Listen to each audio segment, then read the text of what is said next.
My name is Naomi Ellis. I'm 37. Last month, at my son's school fundraiser, my ex-husband's new wife pulled me aside near the silent auction tables. She looked nervous. Actually, nervous. Then she asked, "Did they ever show you this?" I said no. She opened her phone and showed me a photo Garrett's family had hidden for 9 years. I couldn't stop staring, because in that picture, my marriage was already over, and nobody told me. The fundraiser smelled like coffee and glue sticks. Elementary school energy. Parents pretending not to hate each other. Then I saw Sienna walking toward me. Garrett's new wife. Beautiful. Careful smile. Nervous eyes. Interesting combination. She said, "Can we talk privately?" That was my first warning. She led me near the gym hallway. Away from parents, away from noise. Then checked behind her. People only scan rooms when truth feels dangerous. I crossed my arms. "What's this about?" She swallowed hard, then asked, "Did Patricia ever contact you after the divorce?" My stomach tightened instantly, because Patricia was Garrett's mother, and I hated that woman. Patricia specialized in elegant cruelty, quiet insults, weaponized concern, perfect pearls. During my divorce, she kept saying, "Some marriages fail because women stop trying." Interesting timing, especially since Garrett cheated. His family edited reality differently. That mattered later. A lot later. Sienna looked genuinely uncomfortable, unexpected. I always assumed she was smug, victorious. Instead, she looked guilty. "I found something." Dangerous phrase. I asked, "What kind of something?" She unlocked her phone slowly, hands shaking slightly. Interesting, because whatever this was, it scared her too. Then she showed me the picture. My breath stopped. Garrett, Patricia, and another woman. Timestamp. 9 years ago. 3 months before my divorce. I stared harder, because Garrett had his arm around her, intimately, comfortably, like history already existed. Everything inside me shifted. "No." That was all I said. Sienna nodded slowly. "That's what I thought." Interesting response. Not defensive. Confirming. I zoomed into the photo. Restaurant reflection. Date stamp. Christmas decorations. Impossible to fake. Garrett's sudden affair wasn't sudden anymore. During our divorce, Garrett swore he met her later. After separation, after counseling failed, after we grew apart. Cute story. Very legal. Very polished. But this photo destroyed the timeline completely. Meaning one thing. He lied. Not emotionally. Strategically. That difference matters. Then Sienna whispered, "I don't think Patricia meant for me to find it." Because now the mystery widened. This wasn't just cheating. This was concealment. Family concealment. Which meant Patricia knew everything. Maybe from the beginning. If someone lied about the real timeline of a relationship, comment, "The dates matter." Then my son Miles ran past us laughing with friends, completely happy, completely unaware. That hurt. Because suddenly I realized my child existed inside a story built on lies, and I still didn't know the full version, not even close. Sienna locked her phone, then quietly asked, "Naomi, did Garrett ever explain why your counseling suddenly stopped?" I froze, because that question hit somewhere deep, somewhere ugly. I remembered something I hadn't thought about in years. My chest tightened immediately, because yes, Garrett ended our marriage counseling suddenly. One canceled session, then another. Then, what's the point anymore? At the time, I blamed distance, stress, resentment. Now, different possibility. Maybe counseling stopped because truth was getting too close. That changed everything. I looked at Sienna carefully. "What exactly are you telling me?" She shook her head quickly.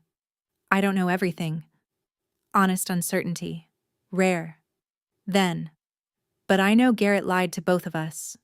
That landed hard. Because suddenly, she wasn't competition. She was collateral damage too. I stared at the timestamp again. December. 9 years ago. Then memory slammed back.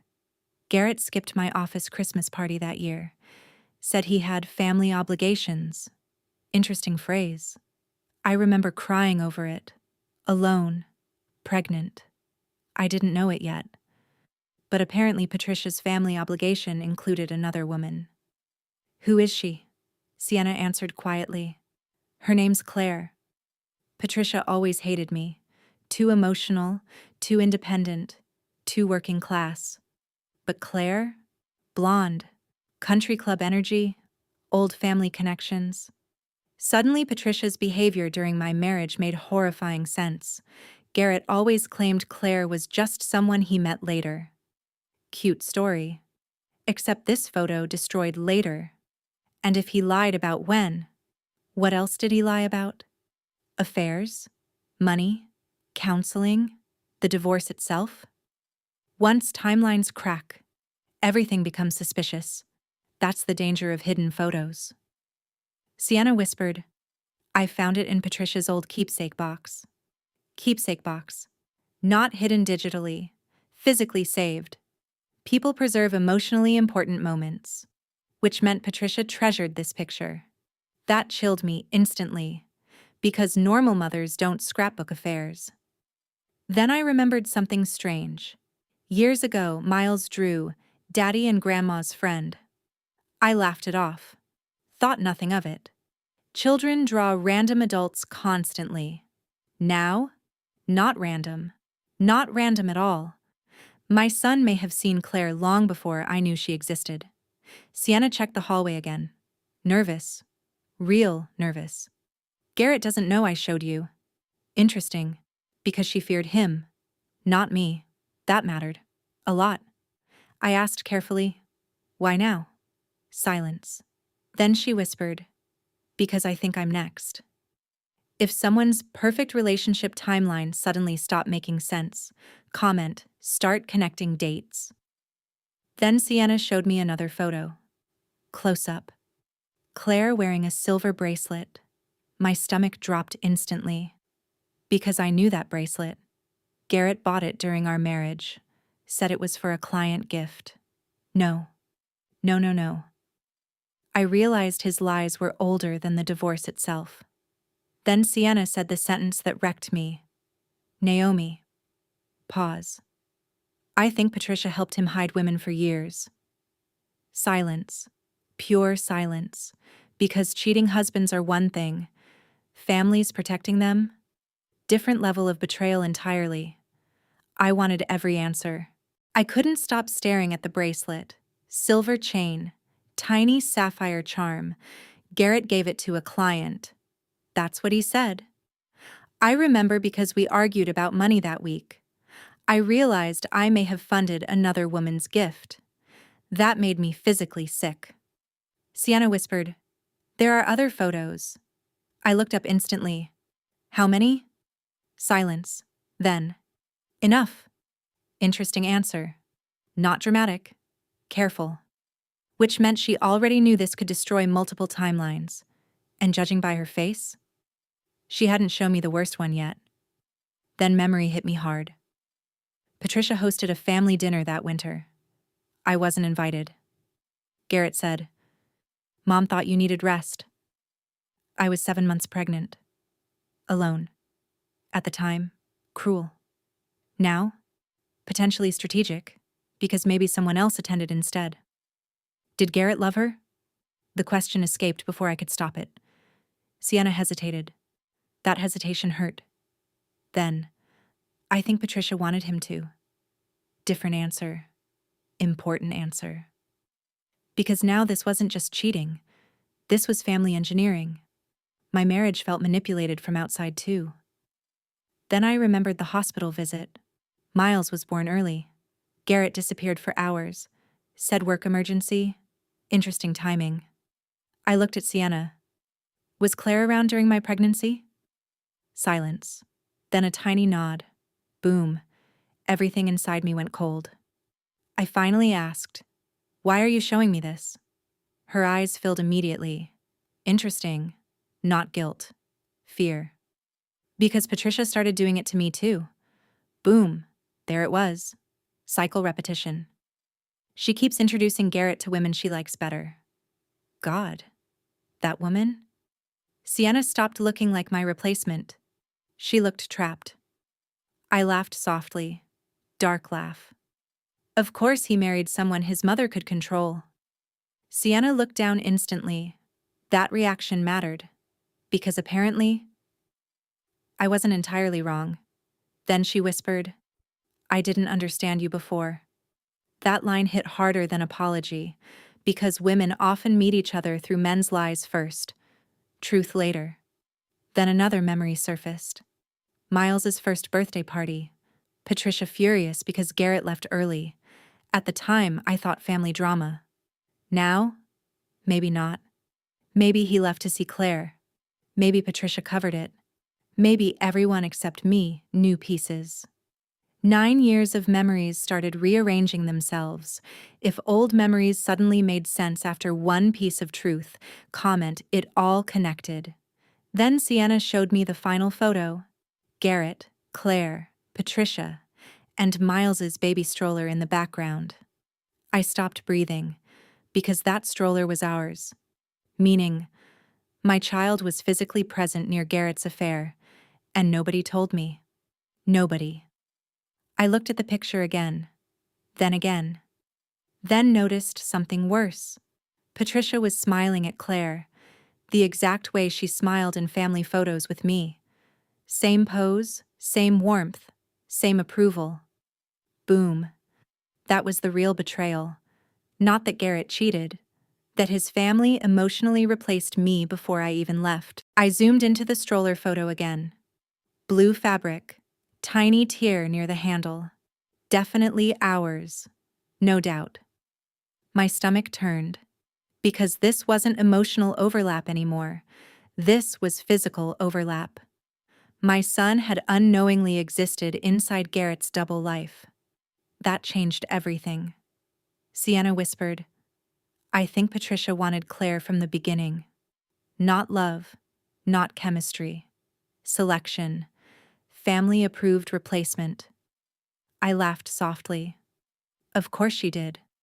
Because Patricia treated marriage like social branding, and I never fit her preferred image. Now I finally knew why. Then Garrett walked into the hallway. Perfect timing. He froze seeing us together. Then he noticed my face. Then Sienna's phone. His expression changed completely. Panic. Actual panic. Beautiful. "What's going on?" Classic opener. As if confusion creates innocence. I held up the photo. Silence. Tiny silence. Enough silence. Then, "That's not what it looks like." Cheaters love that sentence. I tilted my head. What exactly does this look like? He had no answer, because photographs are difficult to negotiate with. Garrett's phone rang. Patricia. Of course, he declined it immediately. Because now even he knew his mother was part of the problem. Sienna crossed her arms. "When were you going to tell her?" Garrett snapped. "Not here." Wrong answer. Always wrong. I asked quietly, "Is this why you quit counseling?" Silence. Then Garrett rubbed his face. That gesture. Guilt gesture. I didn't know how. Confession adjacent. He wasn't denying overlap anymore. Only managing timelines. And timeline management is just sophisticated lying. Then Sienna said, "Patricia told me Naomi was unstable." Silence. Pure silence. There it was. The campaign. The narrative. The emotional character assassination. I laughed once. Darkly. Of course she did.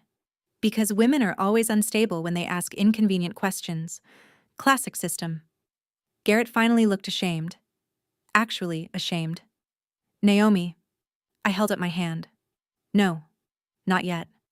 He swallowed hard, then whispered, "It started earlier than you think." There it was. Direct hit. No more vague overlap. No more emotional confusion. Direct betrayal. And somehow, the honesty hurt worse. If someone's family helped rewrite the truth about you, like this video, subscribe and comment, they lied for him. I asked one question. When? Silence. Then, before your pregnancy.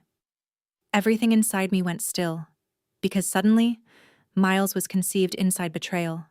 My marriage, my pregnancy, my memories, all contaminated, and Garrett couldn't even look at me anymore. Good. Then Sienna quietly added, Claire wasn't the first. Silence. Garrett closed his eyes instantly, because apparently, this story was even bigger than I imagined, and for the first time, Garrett looked afraid of his own wife. The hallway felt smaller suddenly. I stared at Garrett. Not the first? He looked exhausted, caught, cornered, human finally. Sienna crossed her arms. How many? Silence. Because guilty men always hope silence sounds less ugly than numbers. It doesn't. Nothing sounds uglier than silence after betrayal. Garrett whispered. Mom introduced people. There it was. Actual confirmation. Patricia curated women like social candidates, country club daughters, executive families, perfect smiles. And me? I was the woman Garrett actually loved, at least initially. That mattered. Because suddenly, his weakness looked even smaller. I didn't scream, didn't cry, didn't collapse. Interesting. 9 years earlier, I probably would have. Now, I just looked tired. Then I asked, Does Miles know any of this? Garrett answered instantly, No. Good. First correct decision all day. Because children should never carry adult betrayal, even when adults deserve exposure. Then Sienna said calmly, I'm taking Emma to my sister's tonight. Garrett froze. What? He truly didn't expect consequences today. Men like Garrett think truth is survivable if delayed long enough. Sienna shook her head slowly. Your mother doesn't get to build another fake marriage around me. That landed beautifully. And then, of course, Patricia appeared. Perfect coat, perfect hair, perfect timing. She saw my face instantly, then Sienna's, then Garrett's, and for one tiny second, panic. Actual panic. Beautiful, because manipulative people hate unscripted moments. I held up the phone. No speech, just the photo. Patricia's face drained instantly. Boom. No denial. No confusion. Recognition. Direct recognition. Then she whispered, Where did you get that? Wrong question. Very wrong question. Because innocent people ask, What is this? Guilty people ask, Where did you find it? I looked at Patricia, then asked quietly, Did you ever feel guilty? Silence. Then, I wanted what was best for Garrett. Amazing. Absolutely amazing. Not apology, not regret, just justification. That sentence healed something strange inside me, because finally, I understood. None of this was my failure. It was their character. Then Garrett cried. Unexpected. Actual tears. I ruined everything. Because for years I thought I lost a marriage. Turns out, he destroyed one. Different feeling. Very different. I looked at him calmly. You ruined it long before the divorce. Silence. No defense this time. If someone manipulated the story to make you feel like the problem, like this video, subscribe and comment. The truth surfaced. As the fundraiser ended, Miles ran over smiling. Mom, are we going home? Simple question, beautiful question. I looked at Garrett, then Patricia, then Sienna, and suddenly realized something powerful. Their lies built confusion. My job now? Build peace. I smiled at Miles. Yeah, baby. Pause. We're going home. I looked at that picture one last time later that night. Garrett. Claire. Patricia smiling proudly. 9 years ago. Back when I blamed myself for everything. Interesting how one photo can reorganize an entire life. For years, I thought I failed at marriage. But I didn't fail. I was deceived. There's a difference. My ex-husband's new wife thought she was exposing an old secret. What she actually exposed was the truth that finally set both of us free.